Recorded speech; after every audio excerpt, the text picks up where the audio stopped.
नमस्ते। मैं हूँ श्वेता और स्वागत है आपका बुक नर्ड्स पर, किताबों की आपकी अपनी दुनिया में। और यहाँ मैं आपसे बात करती हूँ हिंदी किताबों के बारे में।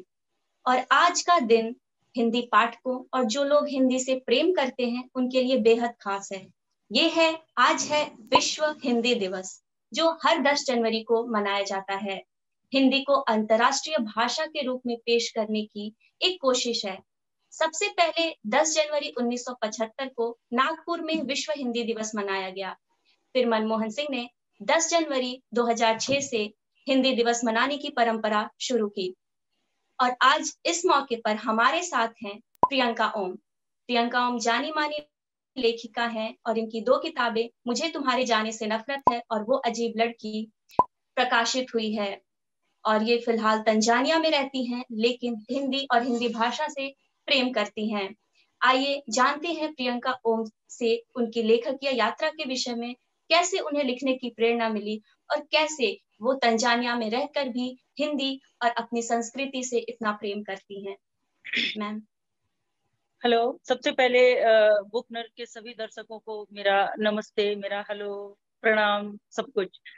और श्वेता, आप बहुत शुक्रिया, बुक नर्ड को बहुत शुक्रिया। मैं बुक नर्ड को बहुत दिनों से फॉलो कर रही थी और मैं हमेशा देख रही थी कि बुक नर्ड मोस्टली इंग्लिश के लिए काम कर रहा है।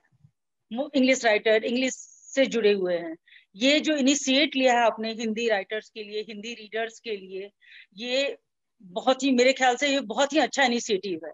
इससे हिंदी पढ़ने वालों की संख्या, जो हिंदी पाठक, हिंदी के जो पाठक हैं, हिंदी के जो लेखक हैं, वो बहुत मोटिवेट होंगे। तो मुझे लगता है कि बुक नर्ड की ये बहुत अच्छी पहल है। तो मुझे बुलाने के लिए, बुक नर्ड पे मुझे बुलाने के मैम लिए आप आपका बेहद शुक्रिया।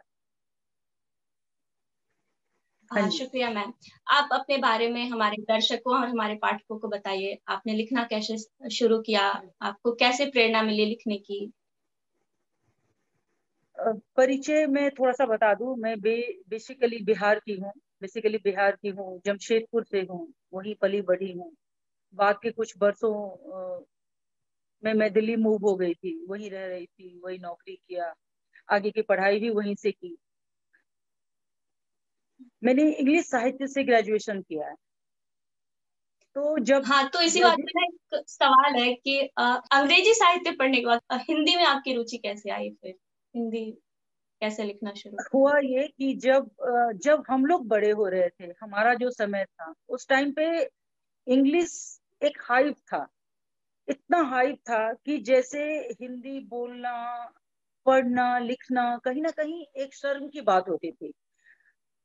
शर्म बाद में आया है। अब उस वक्त जो इंग्लिश पढ़ना होता था ना, वो बहुत, कि जब आप इंग्लिश पढ़ रहे हैं तो आप एक एलीट क्लास है, एलीट क्लास माने जाते थे। इंग्लिश पढ़ रहे हैं, हाथ में अगर अंग्रेजी का अखबार है तो आप बहुत पढ़े लिखे हैं। 10 लोगों के बीच अगर आपने 2 लाइन अंग्रेजी में बोला तो बस आपका मान सम्मान बहुत ऊंचा हो गया। तो मैं उस वक्त में बड़ी हुई हूँ। हालांकि मेरे साथ ऐसा नहीं हुआ था। मेरा इंटरेस्ट मेरे इंग्लिश पढ़ने में मेरे ग्रैंडफादर की वजह से हुआ। वो इंग्लिश से गोल्ड मेडलिस्ट थे, तो मैं उनसे बहुत अटैच थी। कहते हैं कि मेरी बहुत सारी आदतें उनसे मिलती है। तो ये भी शायद उनसे ही आया मुझ में कि मुझे साहित्य में कहीं ना कहीं रुचि हो गई।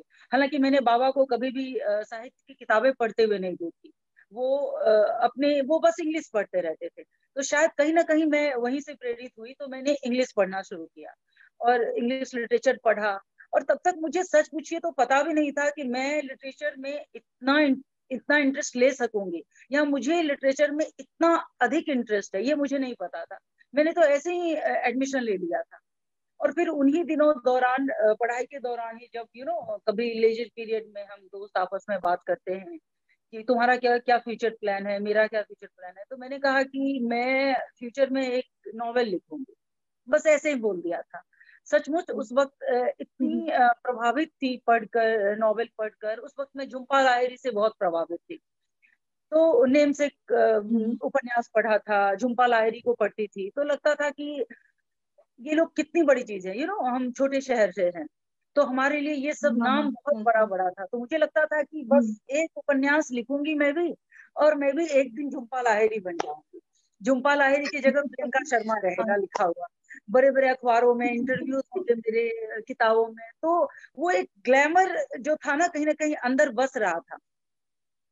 खैर वो कुछ नहीं हो सका, ऐसा कुछ नहीं हो सका। ग्रेजुएशन खत्म करने के बाद मुझे खत्म करते करते ही मुझे नौकरी की जिद हो आई। कैसे कैसे चेंजेस होता है वो मैंने अपने में देखा कि मुझे नौकरी की जिद हो आई, अपने पैसे की जिद हो आई, कि अपने पैसे कमाए हुए कैसे होता है, कैसे लोग उसको खर्च करते हैं। क्योंकि कई बार फिजूल की मांग पे ऐसा बोल सुना जाता था घर में, कहा जाता था कि तुम खुद कमाओगी तो पता चलेगा। तो मैंने कहा कि यार खुद कमा के देखते हैं कि क्या होता है, खुद की जो कमाई है कोई इंसान खर्च कैसे करता है। तो मैं नौकरी करने लगी, और नौकरी करने के साथ साथ एक जो तुकबंदी होती है ना कविताओं की, वो मैं बचपन से करती आ रही थी हिंदी में। तो वो चलता रहा चलता रहा चलता रहा। फिर मैंने बहुत प्रोफेशनल हो गई, एमबीए किया, सेल्स एंड मार्केटिंग किया, यही सब करती रही। उस दौरान साहित्य साइड लाइन हो गया। किसी का भी जो पैशन होता है उसको किसी एक चीज को ही आप प्रायोरिटी दे सकते हैं, तो मेरा साइड लाइन हो गया था। तो मैं कह रही थी कि पढ़ाई के बाद शादी हो गई, शादी के बाद मैं अफ्रीका आ गई। जब अफ्रीका आई तो खाली समय में मैंने यहाँ पे आके मैं हाउस वाइफ बन गई। हाउस मेकर बनना मैंने पसंद किया, ये मेरी अपनी चॉइस थी। तो खाली समय मुझे बहुत मिलता था, तो मैं उसमें मैंने कहा कि पढ़ना चाहिए, फिर से पढ़ाई शुरू करती हूँ साहित्य।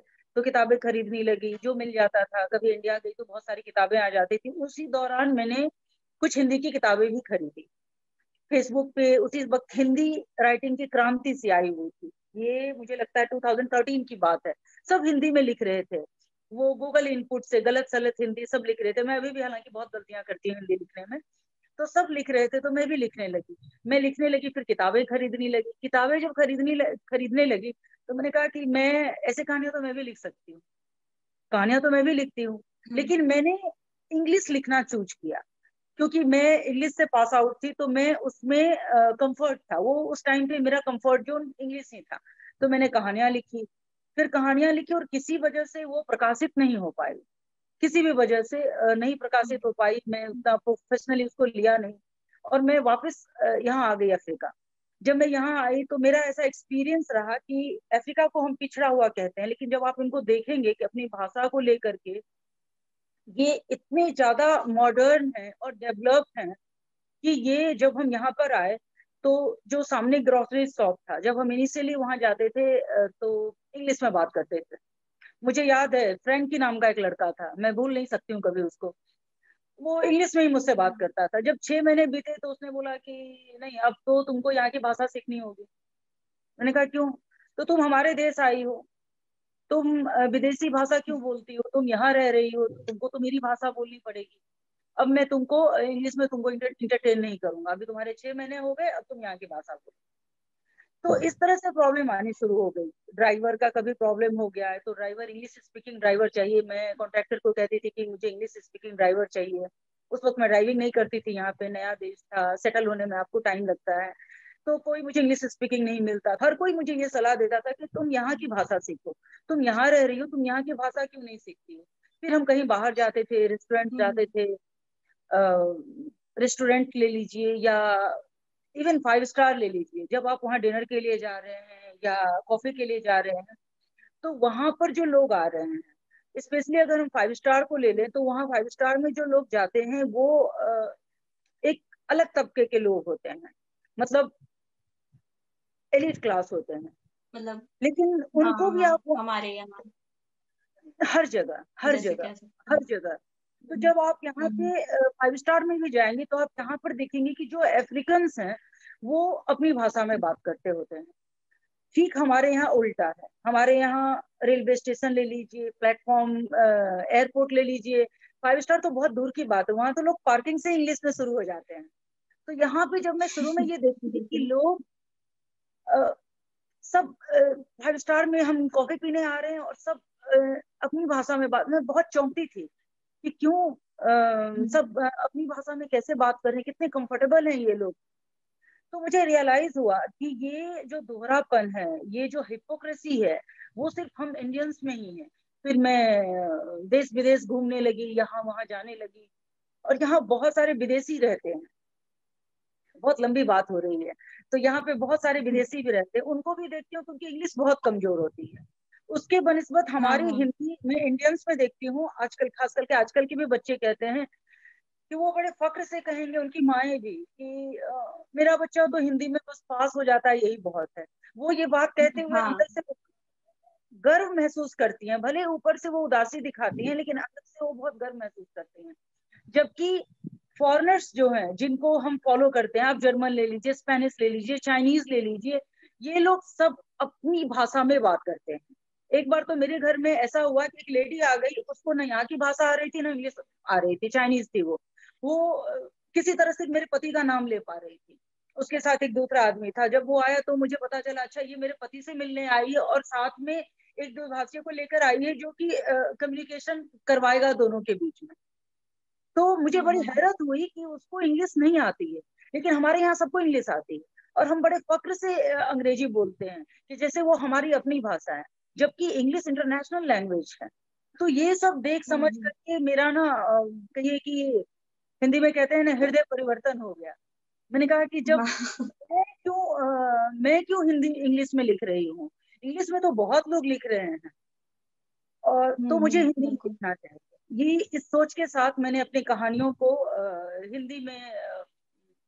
हिंदी में उसका तर्जुमा किया, ट्रांसलेट किया और फिर पब्लिश हुई। हालांकि उस वक्त हिंदी जो नई पीढ़ी थी उसमें हिंदी लिखने वाले कम थे। अब तो हिंदी लिखने वाले पढ़ने वालों से ज्यादा ज्यादा लिखने वाले, ज्यादा। हाँ हाँ पढ़ने हाँ। वाले से ज्यादा। जब मैंने लिखना शुरू किया था तब पढ़ने वाले ज्यादा थे और लिखने वाले कम थे। आज की डेट में सब उलट हो गया। आज की डेट में हर कोई लिख रहा है, पढ़ बहुत कम लोग रहे हैं। पढ़ना कोई नहीं। हाँ, तो हाँ, यूं मैंने ना मैंने आपकी किताब पढ़ी। जी जी कहिए। तो आपने लिखा उसमें कि मैंने हिंदी में क्यों लिखना शुरू किया, तो आपने कहा कि हिंदी के शब्द जो हैं काफी चुंबकीय लगते हैं, आपको आकर्षित हाँ करते हैं। हाँ, हाँ, तो इस बारे में बताइए कि मतलब बहुत सारे शब्द चुंबकीय लगते हैं। जब भी मैं इंग्लिश में क्या है कि एक तो मेरी वीकनेस रही है कि मैं एक टाइम पे एक ही लैंग्वेज ले सकती हूँ। जब मैं लिटरेचर पढ़ रही थी तो मैं हिंदी में कुछ सोच भी नहीं पाती थी। उस टाइम पे ऐसा था कि मैं ना हिंदी में कुछ सोच पाती थी ना कुछ लिख पाती थी। आज ऐसा है कि मैं इंग्लिश में ना कुछ सोच पाती हूँ ना कुछ लिख पाती हूँ। लेकिन ऐसे फैमिली में, कॉलेज में सब कहते थे कि मेरी वोकैब बहुत अच्छी है, मेरे पास वर्ड्स बहुत थे। लेकिन अभी ऐसा है हाँ कि हाँ। तब भी, अभी भी ऐसा है और तब भी ऐसा था कि हिंदी का कोई वर्ड मुझे बहुत अट्रैक्ट करता था। और हर रोज अभी भी आप देखेंगी तो बच्चों जैसे मैं डिक्शनरी बनाती हूँ, डायरी में वर्ड्स नोट करती हूँ और उसके मीनिंग भी लिखती हूँ।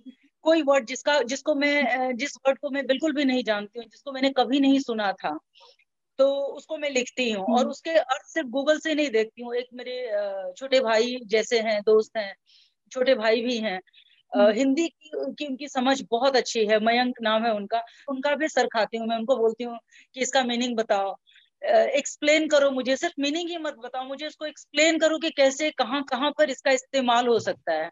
तो डे टू डे अपने आप को इम्प्रूव करती है। और मुझे लगता है कि हिंदी बोलना आज की डेट में, अगर आप बहुत अच्छी हिंदी बोलते हैं, अगर आप नोटिस करिएगा ना, तो इंग्लिश बोलना आज की डेट में सबको आता है। Everyone knows.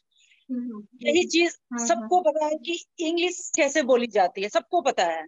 सब अपने आप को रिप्रेजेंट कर देते हैं हम्म और इंग्लिश में तो अभी इतने वेरिएशंस आ गए हैं कि जो टिपिकल लोग हैं वो बहुत ग्रामेटिकल बोलते हैं, जो बेसिक ग्रामर है उसके साथ बात करते हैं।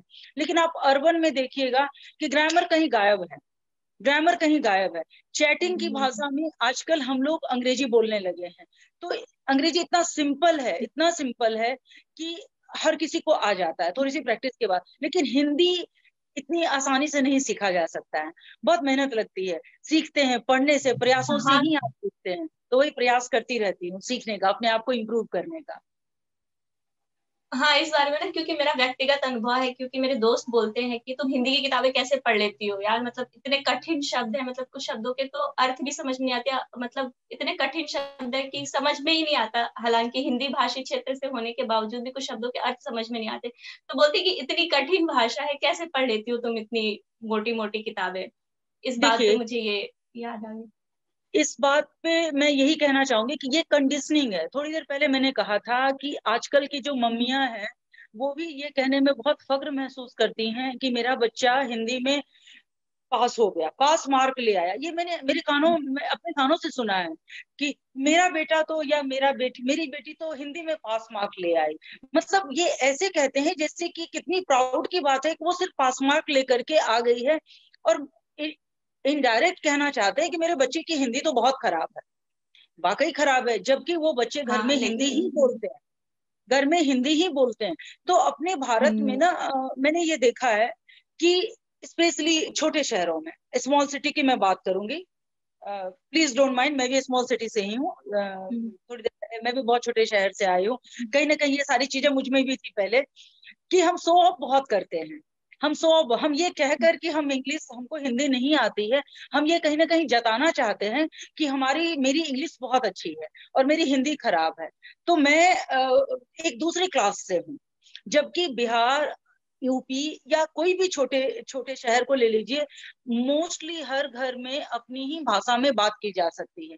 इंग्लिश पढ़ना एक तरह का शो ऑफ है कि और हिंदी पढ़ना, जबकि आप अगर फ्लाइट में ट्रेवल कर रही हैं, स्पेशली मैं डोमेस्टिक फ्लाइट की बात कर रही हूँ, कि वहां पर भी देखिएगा हम्म, कि जो अटेंडेंस होते हैं, सबको इंग्लिश ही बोलना है। लेकिन मैं जब डोमेस्टिक फ्लाइट में ट्रेवल करती हूँ तो मैं बोलती हूँ, कभी ट्रेवल चांस की बात अगर कभी मैं मिल गई तो आप देखेंगी भी, मैं कभी एक्सक्यूज में या नहीं बोलती हूँ, मैं बोलती हूँ जरा सुनिएगा, मुझे पानी दीजिएगा। बाकी सारे लोग इंग्लिश में बोलते हैं, लेकिन मैं बोलती हूँ कि ये डोमेस्टिक फ्लाइट है, इंडियंस है, इसको हिंदी क्यों नहीं आती है? जरूर आती है, फिर इंग्लिश में क्यों बात करते हैं? कई बार ऐसा हुआ है कि लोग मुझे हम्म, पलट के ऐसे देखते हैं जैसे मैं एलियन हूँ। मतलब फ्लाइट में हिंदी में कैसे कोई बात कर सकता है? लोग मोटी मोटी नॉवेल्स खरीदते हैं, पढ़ते नहीं है, 4 पन्ने पलटे उसके बाद हम्म, वो सो जाते हैं, उसके बाद वो किताब घर में जाकर के अलमारी में सज जाती है। ये सब मैंने देखा है हम्म, अपनी आंखों से। तो हमारे यहाँ ना शो ऑफ बहुत ज्यादा है, जबकि ठीक इसके विपरीत आप फॉरेनर को देखिएगा कि आप दुनिया के किसी कोने में वो जाए, वो बड़े फक्र के साथ अपनी भाषा बोलेंगे, अपनी चीज रख कहेंगे, अपनी बात रखेंगे। वो कितने प्रेजेंटेबल हैं इससे उनको कोई मतलब नहीं, उनके शर्ट 2 बार आयरन हुए हैं कि नहीं हुए इससे उनको कोई मतलब नहीं, वो क्या कह रहे हैं ये मैटर करता है। तो हमारे इंडिया में शो ऑफ थोड़ा ज्यादा है। तो जो आपको ये कह रहा है ना कि हिंदी पढ़ना मुश्किल है या कह रही है, वो एक्चुअली आपको शो ऑफ कर हम्म, रही है। आजकल की जो नई हिंदी है ना, वो हाँ मेरा बेटा भी पढ़ लेगा। हाँ, इसी बात पे मैं आपसे पूछना चाहती हूँ कि जैसे कि आजकल मतलब फेसबुक पे बहुत एक ट्रेंड चला है, नई हिंदी पुरानी हिंदी, हम नई वाली हिंदी के हैं, पुरानी वाली हिंदी बहुत मुश्किल है। तो इस बारे में आपके क्या विचार है नई हिंदी पुरानी हिंदी को लेके, क्योंकि आप भी अपने आप को नई हिंदी से जोड़ के रखती हैं कि हाँ मैं नई हिंदी की लेखिका हूँ। देखिए ऐसा है कि वरिष्ठ जो हैं, जो वरिष्ठ साहित्यकार हैं, सबसे पहले तो साहित्य और नई हिंदी में एक डिफरेंस है।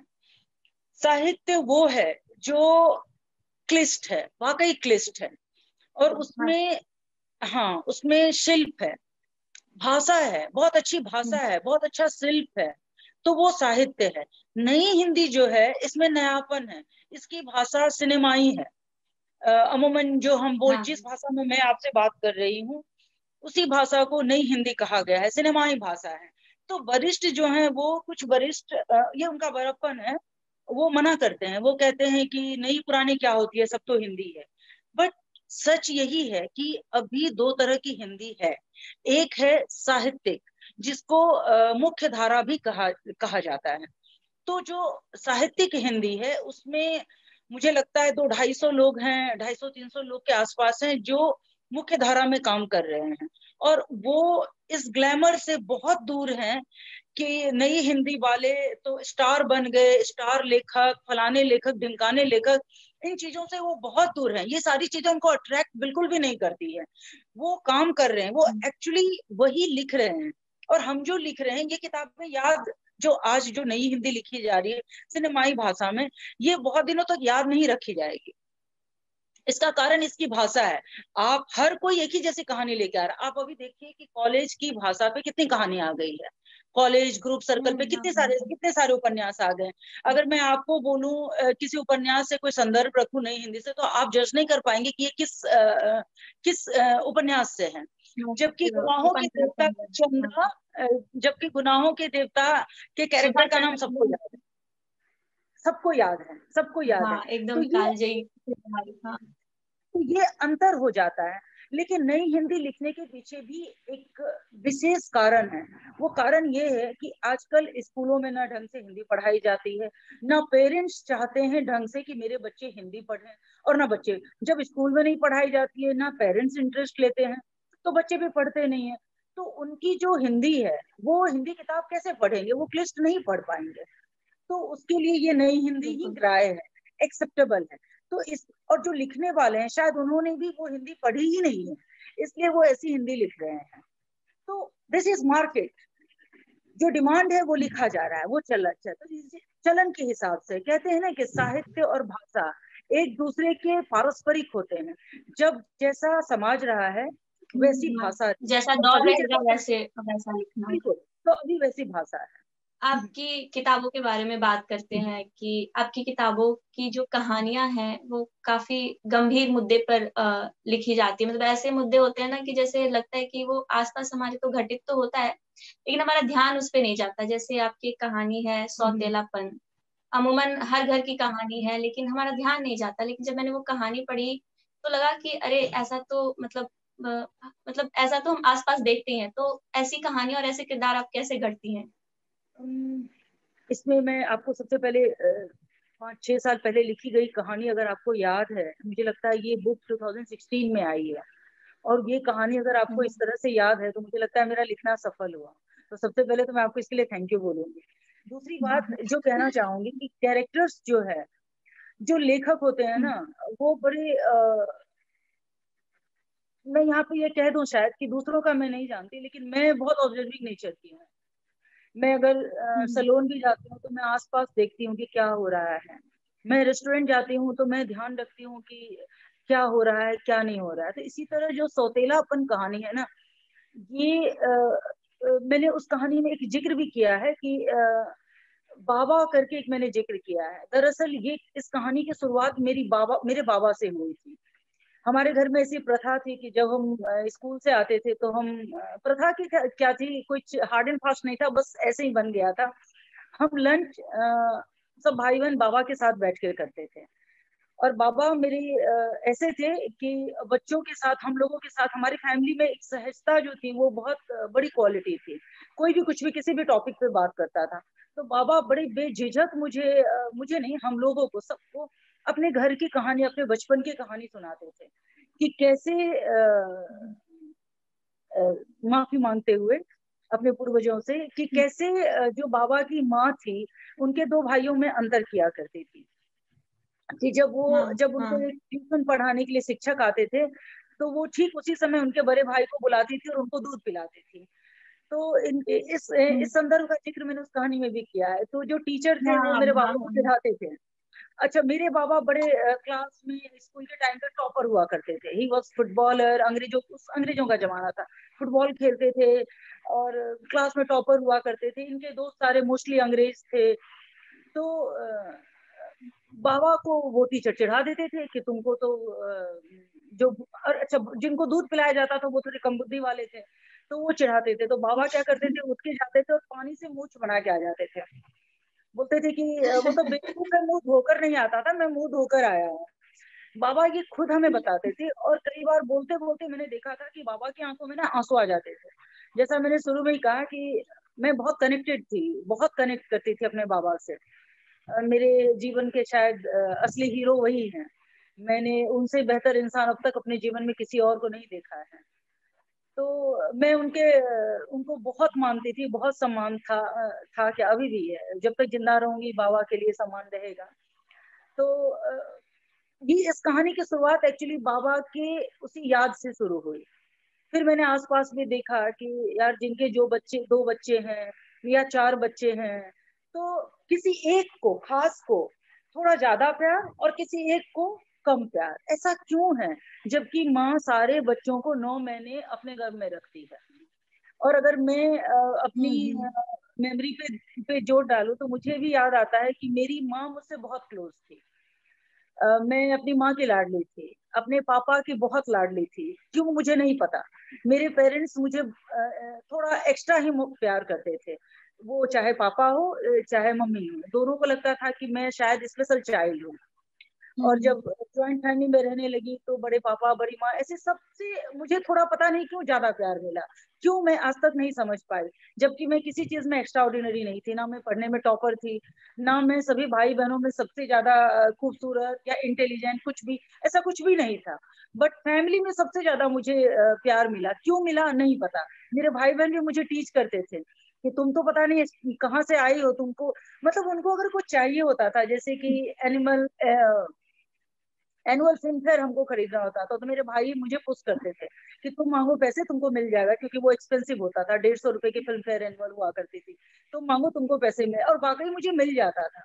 तो जब मेरी शादी हुई तो खाली समय में मैं यही सब सोचने लगी कि आखिर ये पेरेंट्स क्यों करते हैं, किसी एक को ज्यादा, और किसी ज्यादा करते हैं किसी को ये तो चल जाता है, किसी एक को कम क्यों करते हैं। जबकि आप 9 महीने हाँ। माए सबको पेट में रखती है, वो दर्द एक सबके लिए एक समान सहती है, जन्म देने की पीड़ा भी हर माँ सहती है, फिर ऐसा दोहरापन क्यों। तो वहीं से इस कहानी का जन्म हुआ था। हाँ, ये और आपकी किताबों का शीर्षक जो होता है ना वो बेहद आकर्षक होता है। मतलब मैंने भी जब आपकी किताब पढ़ी ना तो मैंने फेसबुक पर ही किसी की समीक्षा पढ़ी थी, तो उसका जो शीर्षक था ना कि वो अजीब लड़की, मुझे तुम्हारे जाने से नफरत है, मैंने बस शीर्षक की बदौलत ही किताब पढ़ी और कहानियां मुझे बहुत पसंद आई। मैं आपसे जानना चाहती हूँ कि आप अभी किन लेखकों को पढ़ रही हैं, नई हिंदी या पुरानी हिंदी में आपके पसंदीदा लेखक कौन है, किसको पढ़ रही हैं अभी?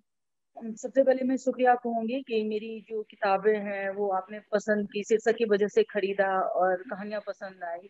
लेकिन बहुत ईमानदारी बरतते हुए कहूंगी कि पहली किताब अजीब लड़की जो शीर्षक है, ये हमारे प्रकाशक का दिया हुआ है, पूरा क्रेडिट उनको जाता है। क्योंकि मैं इतनी बेकार हूँ कि मैंने कहानियां लिखकर उनको भेज दी। मैंने कहा मैं कुछ नहीं कर सकती, उन्होंने कहा क्या शीर्षक है, मैंने कहा मुझे कुछ नहीं पता है। और जो मैं शीर्षक बता रही थी ना वो बहुत चालू किस्म के थे, बहुत फ्रेंकली बोल रही हूँ, बहुत चालू किस्म के थे और बहुत फिल्मी थे। ये शीर्षक जब मेरे प्रकाशक ने देखा, हो सकता है ये भी किसी को चालू लग रहा होगा, लेकिन जब उन्होंने मुझे दिया ना तो मैंने एक बार ही कह दिया हाँ ये बहुत अच्छा है।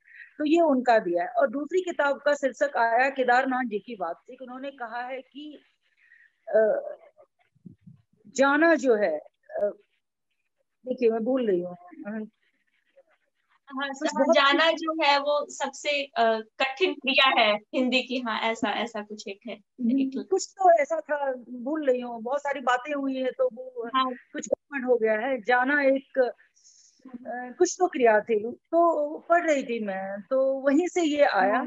कि किसी के जाने से हम दुख में पड़ जाते हैं, शोक में पड़ जाते हैं। ऐसी कहानियां हम पढ़ते हैं कि जब तुम चले गए तो मैं शोक में डूब गई, मैं दुख में मैं मर गई, ऐसी बहुत सारी पंक्तियां हम हिंदी में पढ़ते हैं।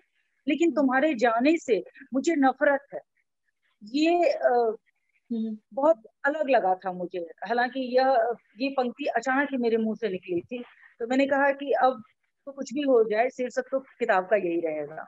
और कवर मेरी किताबों के मेरे दोस्त हैं जो रांची में बैठते हैं, मेरे सखा हैं अमित, वही बनाते हैं, उनका अपना स्टूडियो है, वही बनाते हैं मेरी किताबों के कवर। और आपने पूछा कि मैं किन किन को पढ़ती हूँ, जो आपका प्रश्न था कि मैं किसको पढ़ती हूँ, हाँ। तो बतौर लेखक अच्छा लिखने के लिए मैं साहित्य पढ़ती हूँ मोस्टली। क्योंकि मैं चाहती हूँ कि मेरी भाषा भी अच्छी हो, मैं भी शिल्प सीखूं, अच्छा लिखूं। तो इसके लिए मैं साहित्यकारों को पढ़ना ज्यादा पसंद करती हूँ। और मैंने जहाँ जहाँ तक कि मैंने आपको कहा कि एक एक शब्द के मीनिंग पे मैं बहुत ज्यादा ध्यान देती हूँ, तो मुझे ये नहीं लगता है कि यार मैं तो मीनिंग नहीं समझूंगी, मैं क्यों पढ़ूं। नहीं, मैं फिर भी पढ़ूंगी और मैं मीनिंग भी ढूंढ के निकालूंगी। नहीं समझ आएगा तो किसी और से पूछूंगी, हाँ। 4 लोगों से पूछूंगी भी। तो एक एक किताब के पीछे मैं बहुत मेहनत भी करती हूँ पढ़ने के लिए। तो मैं ऐसा इसलिए भी करती हूँ क्योंकि मैं चाहती हूँ कि मेरी भाषा और अच्छी हो और मेरा शिल्प बेहतर हो। और कहीं ना कहीं वो सब कुछ मुझे अट्रैक्ट भी करता है। और जो नई हिंदी है, तो जिनकी जिनकी उतनी अच्छी हिंदी नहीं है वो नई हिंदी पढ़ सकते हैं। मैं भी उसी नई हिंदी लिखने वाली में से हूँ, लेकिन बतौर लेखक मैं साहित्य पढ़ती हूँ। लेकिन अगर मुझे पाठक मैं अगर पाठक के तौर पे देखूं कि जो राइटर नहीं है, तो मुझे लगता है कि सिर्फ पाठक, मुझे कुछ सीखना नहीं है, बस पढ़ना है अपने मनोरंजन के लिए, तो शायद मैं नई हिंदी का चुनाव करूंगी। क्योंकि 2 घंटे 2.5 घंटे की सिटिंग में किताब खत्म हो जाती है। आप 2-4 पन्ने छोड़ भी हाँ देंगे हाँ तो जैसे हिंदी सीरियल आता है, एक हफ्ते का एपिसोड निकल भी गया तो कहानी वहीं की वहीं रहती है। तो इसी तरह से नई हिंदी की हम्म। किताब में है कि अगर 10 पेज निकल भी गया ना, तो उससे कोई खास फर्क नहीं पड़ेगा, क्योंकि कहानी एंड में वही होती है, रिजल्ट वही होता है। तो ऐसा कुछ शिल्प नहीं होता है जिससे हम कुछ सीख सकें या कुछ समझ सकें, कुछ ऐसी भाषा उत्कृष्ट नहीं होती है। तो ये सारी चीजें हैं। तो मैं एज ए लेखक साहित्य पढ़ती हूँ, जिनकी भी कहानियां छपती हैं, साहित्य में बहुत सारे दोस्त हैं अभी, तो जिनकी भी कहानियां छपती रहती है साहित्यिक पत्रिकाओं में, उन सबसे मांग मांग कर पढ़ती हूँ, इनबॉक्स में जाके कहती हूँ कि आपकी कहानी मुझे भेजिए। जिनका व्हाट्सएप है उनको जाके कहती हूँ कि मुझे भेजिए। और मेरे पास किताबें भी आती है, आ जाती है। सभी किताबें इंडिया से ले आ पाना संभव नहीं होता है, यहाँ तो मिलती नहीं है। तो मैं साहित्य भी पढ़ती हूँ, और साहित्य, और सभी मेरे प्रिय लेखक हैं। मुझे लग रहा है कि जो लिख रहे हैं, जो इतना मेहनत कर रहे हैं, जो इतनी मेहनत करते हैं, सभी अच्छा लिख रहे हैं, तो सभी प्रिय हैं, क्योंकि सबसे कुछ ना कुछ हम सीखते ही हैं। जिनसे सीखा सब अच्छे हैं, सब अपना काम कर रहे हैं। ऐसे कुछ प्रिय नहीं बनाया, डिसाइड नहीं किया। तो अभी तक की आपकी सबसे पसंदीदा किताब, मतलब कोई तो ऐसी किताब होगी जो आपको बेहद पसंद होगी, आपने पढ़ी हाँ होगी तो? हाँ, हिंदी साहित्य में मेरी सबसे पसंद की किताब है, आज से नहीं, मुझे लगता है कि तब जब मैं बहुत छोटी थी तब से, मुझे चांद चाहिए। ओह, बहुत मुझे ईमानदारी चांद। से फिर कहूंगी मैं ईमानदारी से कि जब मैंने पहली बार इस किताब को पढ़ा था, ये किताब दरअसल मेरी माँ की किताब थी। उनको पढ़ने का हम्म। बड़ा शौक था। तो इसके पीछे एक दुर्दांत कहानी है, मैं उस कहानी पे नहीं जाती हूँ। हम्म। मेन बात यह है कि ये किताब मुझे जब मैंने बचपन में पढ़ी थी तब कितना समझा था, और दावे से कह सकती हूँ कि कुछ नहीं समझा होगा, कुछ भी नहीं समझा होगा, एक एक वर्ड नहीं समझा होगा, कुछ भी नहीं समझा होगा, लेकिन पढ़ गई थी, तब भी पढ़ गई थी। और कई सालों के बाद जब शादी वादी हुई तो मेरी किताबें मुझे मिली, सारी किताबें मुझे दे दी गई, क्योंकि मेरे घर में सिर्फ मैं ही साहित्य वाली हूँ और कोई भी नहीं है। तो मेरी सारी किताबें मुझे दे दी गई थी, तो वो किताब भी मेरे हम्म। साथ आई। तो फिर खाली समय में एक बार मैंने वो किताब पढ़ी। तो तब भी मैंने इंग्लिश हिंदी लिखना शुरू नहीं किया था, तो तब भी कुछ मुझे लगता है आधी ही समझ में आई। फिर रिसेंटली मैंने, मुझे लगता है कि 1 साल पहले वो किताब फिर से पढ़ी, और यकीन मानिए वो किताब पढ़ने में मुझे 1 महीने लगे। इतना आसान नहीं होता है पढ़ लेना साहित्य को, इतना आसान नहीं होता है एक बार में समझ लेना हमारी जनरेशन के लिए। हाँ, अगर वही साहित्यकार पढ़ ले तो ठीक है, लेकिन हमारे लिए इतना बिल्कुल। सरल नहीं होता है उन किताबों को एक दिन में। मैं कई बार देखती हूँ कि जो पाठक है वो किताब कहते हैं मैं तो 3 घंटे में किताब पढ़ लेता हूँ। मैं पढ़ती हूँ और मैं हैरान रह जाती हूँ कि 3 घंटे में किताब कैसे पढ़ ली। मुझ में तो 3 घंटे में एक कहानी भी कई बार खत्म नहीं करती हूँ। मैं स्लो रीडर भी हूँ, मैं स्लो राइटर भी हूँ। हाँ, बिल्कुल। आपसे बात करके बहुत अच्छा लगा, लेकिन हमारे पास समय जो है ना निर्धारित है, तो फिर हम यहीं पे अपनी बातचीत खत्म करते हैं। और आपसे बस चाहते हैं कि आप हमारे बुक नर्ड्स के पाठकों और दर्शकों के लिए कुछ कहें कि कैसे किताबें पढ़ने से आपके जीवन में क्या बदलाव हुआ, किताबें क्यों पढ़नी चाहिए, क्योंकि ये जो हमारा कम्युनिटी है, ये हमें किताबों से ही जोड़कर रखता है। तो हमारे बुक नर्ड्स के पाठकों के लिए आपकी तरफ से कुछ? बुक नर्ड के जो फॉलोअर्स हैं, जो व्यूअर्स हैं, उनको मैं ये कहना चाहूंगी कि पढ़ना, किताबें पढ़ना, किताब पढ़ना आपको हमेशा एक बेहतर इंसान बनाता है। आप देखिए कि कितनी भाषाएं बोली जाती है, एक ही चीज। अगर जैसे भी मेरी मेरी किताब का शीर्षक ले लीजिए, मुझे तुम्हारे जाने से नफरत है। इस बात को कितने तरीके से कही जा सकती है कि मुझे तुम्हारा जाना अच्छा नहीं लग रहा है, तुम्हारे जाने से मैं दुख में डूब गई। तो ये जो तरीके हैं, ये जो बरतना, जो भाषा बरतना आता है हमको, ये सब हमारे जीवन में जो प्रभाव आता है वो सब पढ़ने से आता है। अब जितना पढ़ते हैं उतना ही ज्यादा आपका व्यक्तित्व परिष्कृत होता जाता है, आई मीन रिफाइन होता जाता है। परिष्कृत अगर किसी को नहीं समझ में आया है तो क्लियर कर दूं कि रिफाइन होता जाता है आपका व्यक्तित्व, आपका बोलना, आपका हर चीज रिफाइन होता जाता है। पढ़ना जो है आपको हमेशा एक बेहतर इंसान बनता है। आप जितना पढ़ते हैं उतने ही आप रिफाइन होते जाते हैं, क्योंकि पढ़ने से हम बहुत सारी चीजें सीखते हैं। मेरा 10 साल का बेटा है, मैं उसको उसको पढ़ने की बिल्कुल भी हैबिट नहीं थी, और मैं बुक वॉर्म हूँ, बिना बिना पढ़े मुझे नींद ही नहीं आती है। तो मैं उसको किताबें ला कर देती हूँ कि तुम पढ़ो। अभी वो ऐसा हो गया कि हम दोनों माँ बेटे एक साथ पढ़ते हैं। मैं अपना या तो लैपटॉप में पढ़ती रहती हूँ, वो मेरे पास ही पढ़ा हुआ अपनी किताबें पढ़ता रहता है। तो मुझे कहीं ना कहीं लगता है, एंड वो एवरीडे पढ़ के कहता है कि मम्मा आज ये सीखा। आप वर्ड्स भी सीखते हैं, आप बहुत सारी चीजें सीखते हैं। तो पढ़ना आपको हमेशा एक बेहतर इंसान बनाता है। और पढ़ते रहने के लिए, किताबों के बारे में जानकारी पाते रहने के लिए, मुझे लगता है बुक नर्ड से जुड़े रहना बहुत ही फायदेमंद रहेगा सबके लिए। और अगर मुझे आपने सुन लिया थैंक यू। है तो मेरी किताबें जरूर पढ़िएगा। ये पहली किताब है, वो अजीब लड़की, जो 2016 में आई थी, और श्वेता ने भी पढ़ी है। और वो कह रही हैं कि उनको कहानियां बहुत पसंद आई। आप कहकर बताएंगे तो और अच्छा लगेगा। दूसरी किताब है मुझे तुम्हारे हाँ दिल बिल्कुल। से नफरत है, जिसके शीर्षक पर काफी चर्चा हो गई है।